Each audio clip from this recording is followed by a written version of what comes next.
Kepler 822, an underwater base, is running. It is for command and control for the Roebuck drill crew, 316. Nora Price, an engineer, starts her day like normal, but the power begins to flicker.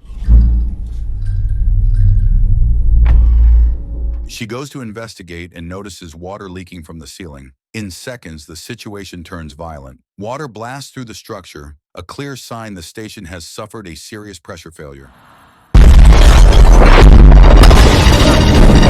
Nora bolts into the corridor and urges anyone she passes to get to the bulkhead immediately. Most people are too far away or do not react in time, and only Rodrigo Nagenda ends up moving with her. They reach the bulkhead, planning to seal it off to keep the rest of the facility from being destroyed, but the control system will not respond. With the pressure rising and time running out, Nora opens the panel and forces the system to reboot manually.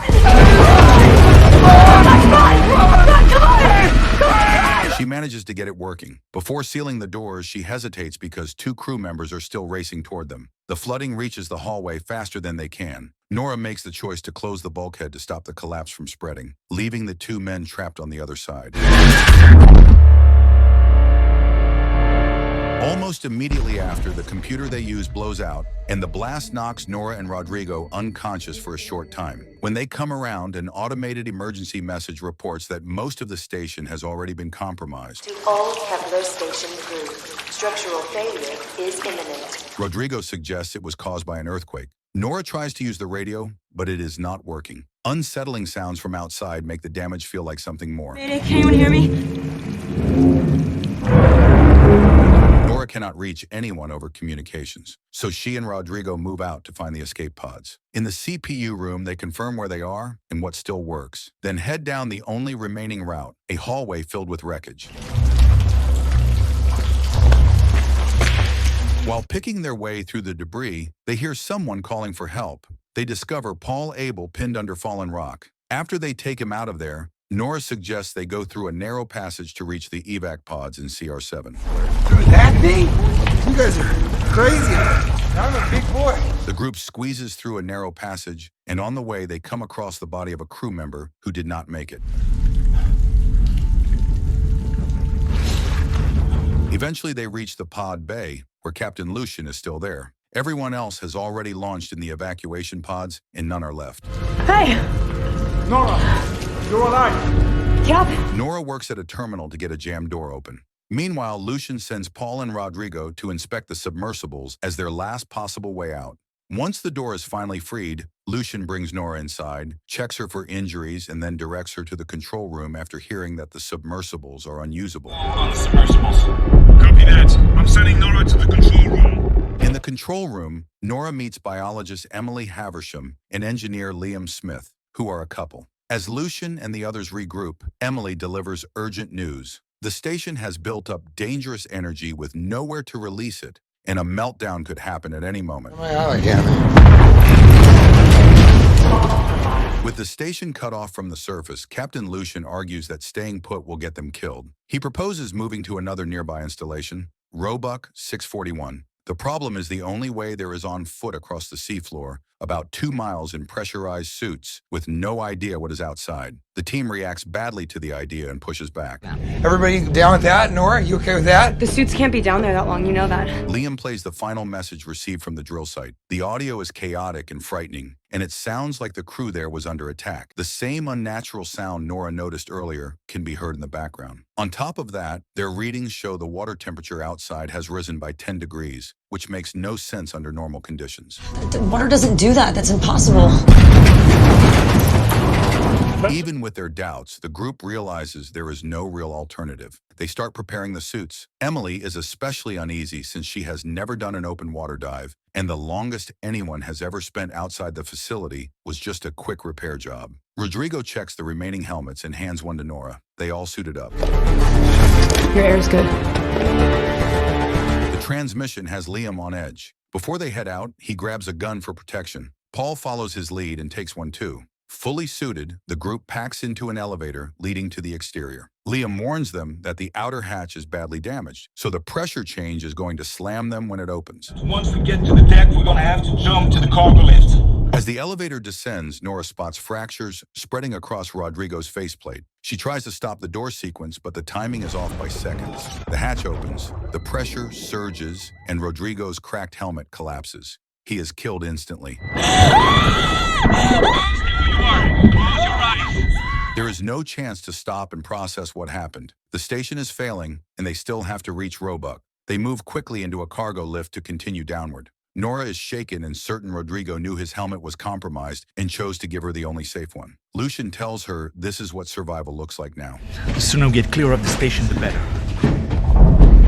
During the descent, they pick up a distress call from one of the evacuation pods. Lucian decides they should check it in case anyone is still alive. He sends Paul and Liam out to investigate, and Paul leaves his stuffed bunny with Emily before stepping into the dark. Let's go, guys. We don't know how long until the Kepler blows. Outside, visibility is low, and the platforms feel unstable underfoot. Using Nora's guidance, the two men make their way toward the signal. The strange sound returns, echoing through the water. When they reach the pod, they find it crushed inward, as if it was squeezed from all sides. The metal is coated in a slick, algae-like growth that should not be there. A body is nearby, confirming there is no one to save. Lucian orders them to come back immediately, but Paul lingers. Something on the corpse catches his attention, a wet, misshapen mass clinging to the back. It suddenly shifts and lashes out at him. Liam fires and the creature goes still. They drag it inside before anything else can happen. All I know is it was eating a dead body and then it came at me. Emily examines the organism and describes what she sees. Sharp claws, a feeding mouth, and no visible eyes. She starts thinking aloud about whether it could be an undiscovered species. Before she can go further, the elevator cuts out and stops mid-movement. Oh my god. Nora, what'd you get?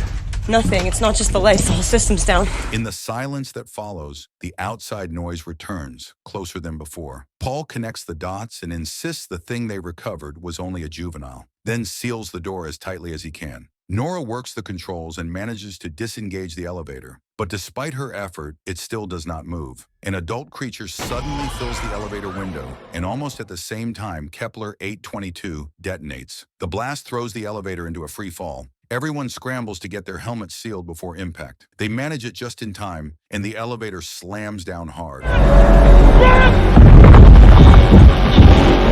They rush out into open water and immediately realize they cannot stop. Pieces of the station are raining down around them, turning the seafloor into a field of falling wreckage. Liam takes a hit from the debris, but Lucian and Nora pull him up and keep him moving until they reach a small intermediate station. Inside, they discover his suit has been compromised and the oxygen scrubber is damaged. He inhaled some fumes. He's okay. His oxygen scrubber took a hit. Nora pries open a control panel and manages to activate a small transport mover. They ride it into an access tunnel, hearing heavy movement outside that suggests the creatures are tracking them. The mover cannot take them all the way. The tunnel ahead is flooded, forcing them to stop and continue on foot. Soon after, they run into another blockage, with debris packed tight across the passage. We can't go back. What does that mean? It's too tight. Nora, being the smallest, offers to squeeze into the flooded area to search for a route. She finds one, a narrow gap running underneath the wreckage that is cramped but still passable. Lucian connects each person to safety lines and sends them through one at a time. I'm going. It works smoothly until Paul. On the other side, the team hears him panic and say he sees something behind him. He freezes and does not follow. They pull on the lines to drag him forward. They get him through, but the moment he removes his helmet to breathe normally, the line jerks violently, as if something has grabbed it from behind. Paul hands his stuffed rabbit back to the others, reseals his helmet, and braces himself. The group tries to hold him, but the force is too strong. A creature tears him out and kills him before they can do anything. They flee and reach a communications room. Lucian attempts to contact the surface again, but nothing reaches anyone. Through the glass, Liam spots the drilling rig in the distance and cannot understand how something that massive, a 6,000-ton structure, could have been torn apart. Emily does not treat it as a mystery. She blames them for pushing too far into the deep and believes they triggered what is happening. She argues that humans were never meant to be down there, and Nora agrees with her. She's not wrong. Lucienne notices cracks spreading in the window and forces them back into motion. They cannot stay, but Liam's suit is degrading and will not hold much longer. Liam insists they should leave him behind because he will slow them down. The others refuse and decide to support him physically across the seafloor. Take short, shallow breaths. It's gonna be alright, I got you. The four of them step back into the open. Not long after, a creature swims in wide circles around them. They cut their suit lights, hoping to become harder to detect, but it barely changes anything. The creature returns, grabs Liam, and drags him away toward a nearby cave. They follow and see that part of his foot is still visible near the cave entrance. Lucian goes in and finds Liam alive, then starts pulling him out. After he gets Liam back to Nora and Emily, Lucian heads into the cave again to retrieve the gun. The creature ambushes him and hauls him deeper. Because Nora is still linked to him by the tether wires, she is pulled in too. Nora crashes onto a floating platform inside the cavern. Lucian ends up hanging at the edge, tangled and struggling. She moves to help him, but the creature rises close and presses toward her helmet, trying to feed. Lucian forces himself into action, throwing his body at the creature to knock it away from her. The creature responds by dragging them both down into deeper water. We're rising too fast! The pressure's gonna kill us both! Please slow. They do not have much time. The deeper they go, the pressure will crush their suits. Lucian makes a final decision and disconnects Nora's tether from his suit. She floats upward and away while he continues downward. Seconds later, Lucian's suit collapses under the pressure.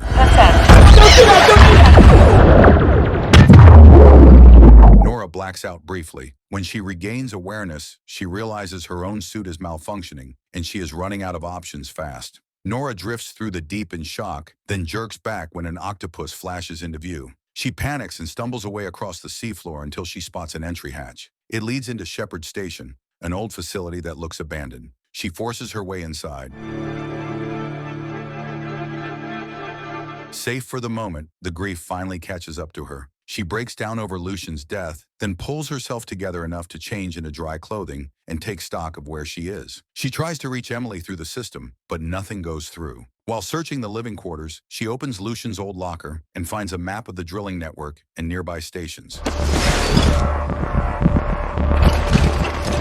She decides she is not dying down there. Nora swaps into a different suit she finds in storage, takes a flare gun for protection, and heads back out, still aiming for Roebuck 641 like they planned. Guys, I'm just gonna keep talking. I don't know if you can hear me. She moves marker by marker through the darkness. Then she hears a familiar voice in the distance. She follows it and finds Emily, but Emily is half out of her mind with fear and assumes Nora is another threat. Emily bolts. Nora catches her, holds her still, and gets her to recognize her. Once Emily calms down, Nora tells her she did something incredible by surviving and keeping Liam alive. I am so proud of you. You can't even believe it, honestly. The two of them drag Liam forward and keep moving. To stop themselves from spiraling, they talk as they walk. Nora opens up about her fiancé, a diver who vanished after choosing to go on a solo mission. Losing him left her with a deep anger at being unable to change outcomes, and she admits that is why she pushes so hard to stay in control. She also tells Emily she envies what Emily and Liam have, because at least they still have each other. You really love him, huh?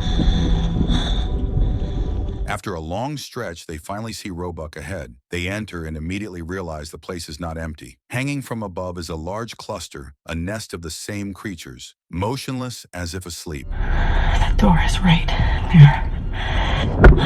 Nora and Emily kill their suit lights and try to slip past quietly. It almost works, but Emily's oxygen warning starts blaring. The noise wakes one of the creatures. It lunges and grabs Nora. Nora shoves Emily away and signals her to take Liam and get to the door.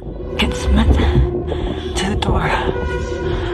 The creature begins to swallow Nora. Trapped and desperate, she fires the flare gun from inside its body, blowing it open and forcing it to release her. Other creatures start to stir. Nora prepares another flare, expecting to be swarmed, but then the nest shifts upward as if pulled by something far larger. A deep, violent growl rolls through the station. Nora fires her flare into the distance and gets a clear view of what is coming. The threat is not just another creature, it is an enormous, ancient monster closing in fast. She hesitates hesitates for only a second, then runs. The giant lands behind her with crushing force, and the impact triggers a blast that throws her and knocks her unconscious. Emily finds her in time, drags her back into the station, and keeps her alive. Warning, oxygen levels critical. Nora's oxygen is nearly gone, and her helmet will not release. Emily grabs a fire extinguisher and uses it to smash the helmet enough to break the seal. Air finally reaches Nora again. They help Liam out of his suit and rush through the flooding hallways. Doors are locking automatically and water keeps surging through corridors, but they push forward and make it to the control room. Through the window, they can see the monster and its smaller creatures moving outside. The robot. TN Industries, Titan class drill. Nora uses the computer to pull up the station map and leads them toward the pod bay. The station is taking on more water, and the emergency system keeps sealing routes, but they dodge the waves and squeeze through before the last doors close. In the pod bay, 3 escape pods remain. Only 2 are operational, though Nora keeps that to herself. They load Liam into the first working pod and launch him, sending Paul's stuffed rabbit with him. Emily is supposed to go next. She refuses when she realizes Nora has been hiding the truth about the pods. I will stay with you and we can fix it together. We don't have okay? time for that. Come on. Get in the pod. Time is almost gone. With the station collapsing and Emily refusing to leave, Nora strikes Emily hard enough to force her into the pod and seals the hatch. Before launching it, she tries to steady Emily and makes it clear she believes Emily can make it. Then she sends the pod away.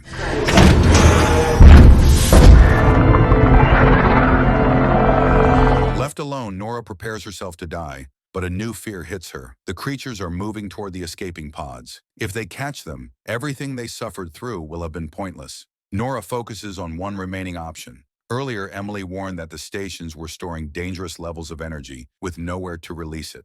Nora goes to the control system and triggers a deliberate overload of Roebuck's nuclear core. The chain reaction tears through the facility. The blast wipes out Nora, the surrounding creatures, and the massive monster hunting them. The explosion also clears the way for the escape pods to get far enough out to survive. News coverage and official reports appear, but nearly everything is sealed under classification. Survivors are not allowed to speak publicly. Any remaining surveillance records are gone, blamed on the disaster. Chen Industries refuses outside support and blocks government involvement, insisting they will handle it themselves. They also intend to rebuild and continue drilling.